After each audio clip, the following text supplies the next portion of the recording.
अस्सलाम वालेकुम दोस्तों। कभी आपने गौर किया है घर में एक ही खाना पकता है, सब लोग वही खाना खाते हैं, लेकिन खाना ख़त्म होते ही उस फैमिली में से एक ही शख्स बोलता है मेरा पेट फिर फूल गया है, गैस बन गई है, तबीयत भारी हो गई है, जबकि बाकी लोगों को ऐसा प्रॉब्लम नहीं होता।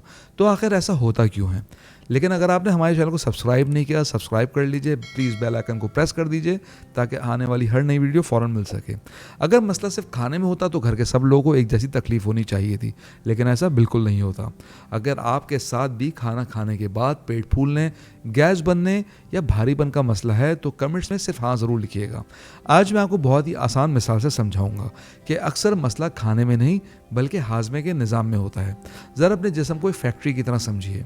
आप जो भी खाना खाते हैं वो इस फैक्ट्री का रॉ मटेरियल होता है। अगर फैक्ट्री की मशीनें सही काम कर रही हों तो प्रोडक्शन अच्छी होगी। इसी तरह अगर निज़ाम हज़म के हर अज़ा सही काम कर रहे हो तो हाजमा भी अच्छा होगा।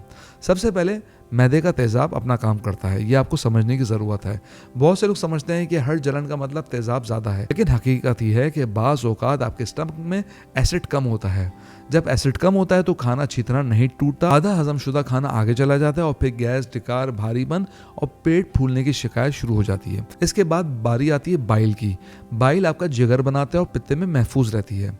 इसका काम चिकनाई को हजम करना है। अगर बाइल का फ्लो दुरुस्त ना हो तो तली हुई या चिकनाई वाली चीज़ खाने के बाद पेट फूल जाता है, मतली महसूस होती है या दाएं तरफ भारीपन महसूस होने लगता है। लबलबा अपने हाजमे के एंजाइम भेजता है।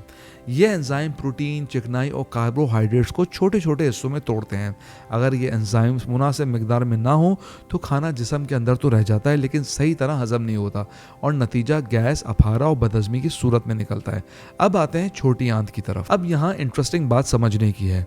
आम हालत में कुछ मखसूस बैक्टीरिया सिर्फ बड़ी आंत में होते हैं, लेकिन अगर यही बैक्टीरिया छोटी आंत में पहुंच जाए तो वहाँ खाना गलने और खमीर उठने लगता है, बिल्कुल ऐसे जैसे आटा रखा रहे तो फूल जाता है। इस अमल को सीबो कहा जाता है। ऐसे लोगों को अक्सर शिकायत होती है कि सैलेड, दाल, दूध या रोटी खाने के बाद पेट और ज़्यादा फूल जाता है। अगर आपके साथ भी ऐसा होता है तो कमेंट्स में यस ज़रूर लिखें। एक और आम वजह कब्ज़ भी है। अगर 2 या 3 दिन तक पेट साफ ना हो तो फुजला सख्त आए तो गैस बनना, पेट का फूलना बहुत आम बात है। अब सवाल है क्या करें? सबसे पहले खाना सुकून से खाएं। जल्दी जल्दी खाना, मोबाइल देखते हुए खाना या हद से ज़्यादा खाना हाजमे को मुतासर करता है। कुछ दिन सैलेड के बजाय पकी हुई सब्जियां इस्तेमाल करें। खाने के बाद सिर्फ 10 से 15 मिनट हल्की वॉक करें। एक डायरी बनाएं जिसमें नोट करें कि कौन सी चीज़ें खाने के बाद आपका पेट ज़्यादा फूलता है। एक और अहम बात, एंटीबायोटिक्स और एसिडिटी वाली अद्वियात अपनी मर्जी से बार बार इस्तेमाल ना करें। ये वक्ती आराम तो दे सकती हैं लेकिन बाज़ औक़ात आंतों के कुदरती निज़ाम को मज़ीद बिगाड़ देती हैं। अगर मसला बार बार हो रहा है तो अपने डॉक्टर के मशवरे से ज़रूरी टेस्ट करवाएं, जैसा कि लिवर फंक्शन, पित्ते का ultrasound, stool test, H pylori या ज़रूरत के मुताबिक सीबो ब्रीथ टेस्ट ज़रूर करवाएं। दोस्तों, अगर हाजमा दुरुस्त ना हो तो बेहतर ग़िज़ा भी जिस्म को फ़ायदा नहीं देती, इसलिए सिर्फ अलामात को दबाने के बजाय हाजमे को बेहतर बनाना ज़रूरी है।